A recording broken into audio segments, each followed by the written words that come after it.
এবং যে সন্ত্রাসীরা আছে ছাত্র দলের, যুব দলের, বিএনপির যারা সন্ত্রাস নৈরাজ্য কায়েম করছে, এই সন্ত্রাসীদেরকে সামলান এবং তাদেরকে বিচার আওতায় নিয়ে আসেন।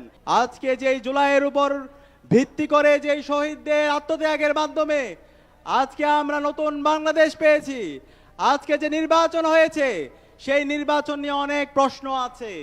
যাই হোক, তারপরও নির্বাচনের পর যেই সরকার এসেছে সেই সরকার আজকে জুলাইকে অস্বীকার করে। আজকে আমরা সেই দলের ইতিহাস যদি দেখতে পাই, তারা সব সময় এই জাতির সাথে প্রতারণাই করেছে। ৭৫-এর যে বিপ্লবী ছিল সেই বিপ্লবের ফসল তারা ঘরে তুলে গেছে, বিপ্লবীদের সাথে তারা প্রতারণা করেছে। ৯০-এর গণ অভ্যুত্থান পরবর্তী বিপ্লবীদের সাথে তারা প্রতারণা করেছে। ২৪-এর জুলাই বিপ্লবের যারা বিপ্লবী আছে সেই বিপ্লবীদের সাথে, বিপ্লবের আকাঙ্ক্ষার সাথে আমরা তাদের প্রতারণায় দেখতে পেয়েছি। আমরা হুঁশিয়ার করছি, আমরা সাবধান করছি, আমরা দীপ্ত কণ্ঠে ঘোষণা করছি, যেই জমিনে শহীদদের রক্ত ঝরেছে সেই জমিনে ইনসাফ কায়েম হবে ইনশাআল্লাহ। আর যারা শহীদদের সাথে গাদ্দারি করবে, শহীদদের সাথে যারা প্রতারণা করবে, তারা ধুলোর সাথে মিশে যাবে।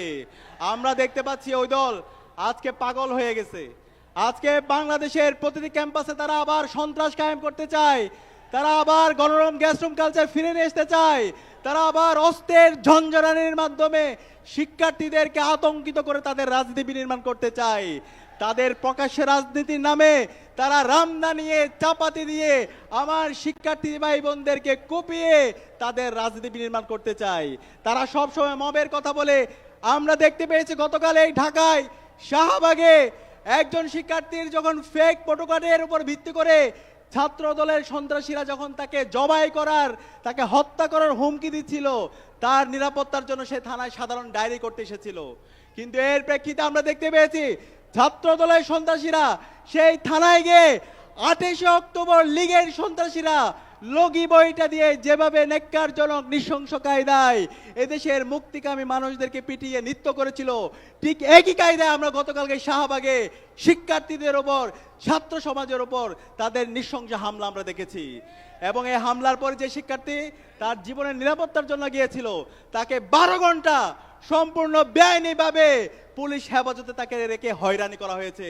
আমরা কি আবার একটা পুলিশি রাষ্ট্রের জন্য আমাদের শহীদ এত জীবন দিয়েছে?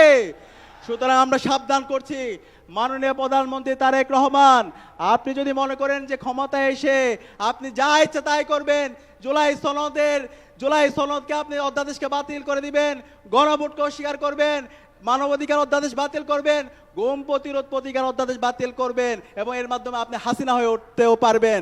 আমরা সাবধান করছি, এই স্বাধীন বাংলাদেশে আপনাদের এই ফেসিবাদ আমরা কায়েম হতে দেব না। আমরা এখন অনুরোধ করব যে এই কমিটমেন্ট আপনি দিয়েছেন, যে গণভোটে হায়ের পক্ষে আপনি ক্যাম্পেইন করেছেন, সেই কথা আপনি রাখেন।